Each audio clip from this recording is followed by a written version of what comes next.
Ma camarade Hélène Boucher, notre vétérinaire, s'est intéressée toute la semaine à des races disparues, des races qu'on entretient, des espèces autochtones.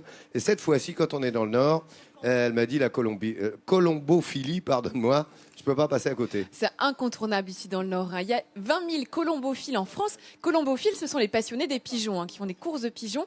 Et il y en a la moitié qui sont ici dans le Nord-Pas-de-Calais. Alors si mes chers amis sont encore un petit peu sceptiques sur les performances des pigeons, en une phrase, un pigeon, ça peut parcourir 1000 km en une journée sans se poser et allant jusqu'à 100 km/h. Quand même assez étonnant. Eh bien, nous nous sommes rendus, à Ramilly pour suivre des passionnés de pigeons. Et vous allez voir que cette passion, elle atteint toutes les générations. Un magnifique reportage très émouvant. Dans cette maison se cachent de grands champions. D'ailleurs, on retrouve dissimulés dans toutes les pièces de nombreux trophées. Celle-là, je ne sais plus à quel concours que je l'avais gagné. Là, c'était un premier prix fédéral. Il y en a encore, il y en a tout partout, des coupes.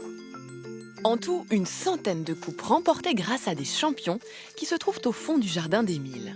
Allez, mes enfants, allez, allez, mes enfants. Ces pigeons voyageurs sont des bêtes de concours. Ils sont capables de traverser la France en une journée, tout en affrontant le mauvais temps.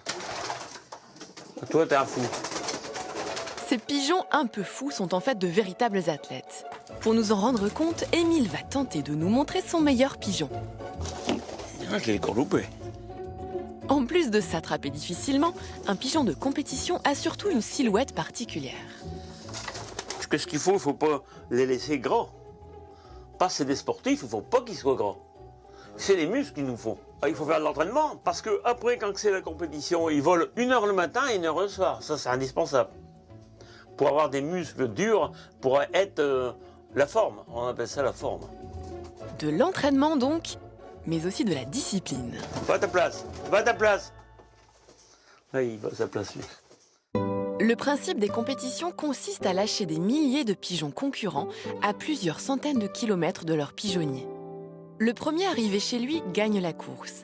Et l'arrivée du pigeon, c'est le moment préféré d'Émile. Voilà, je me mets là, souvent c'est ma place ici. Et quand on le voit arriver, c'est magnifique. Ah ouais, c'est le plus beau de tout. Moi, je me verrais mal jouer aux pigeons si je ne les verrais pas arriver. Ils viennent à une hauteur fantastique, 700-800 mètres d'auteur qu'ils viennent. Et il faut voir comment ils tombent, comment ils se priment sur la fin. Le cœur, il fait ça quand on les voit arriver. Et on est heureux. Cette passion d'Émile pour les pigeons est née en 1946, juste après la guerre. À cette époque, ce sont surtout les mineurs qui pratiquaient la colombophilie. À être enfermés 8 heures par jour dans la mine, ils avaient trouvé là une passion qui leur permettait de regarder le ciel. Depuis, cette discipline s'est transmise de génération en génération. Comme ici, dans la famille Poteau, José et sa fille Arina sont tous les deux liés par la colombophilie, une véritable histoire de famille.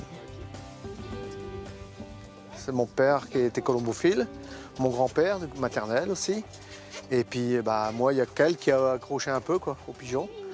Mais elle aime ça depuis le temps qu'elle est petite. Donc, après ça, on l'a dans le sang ou on l'a pas.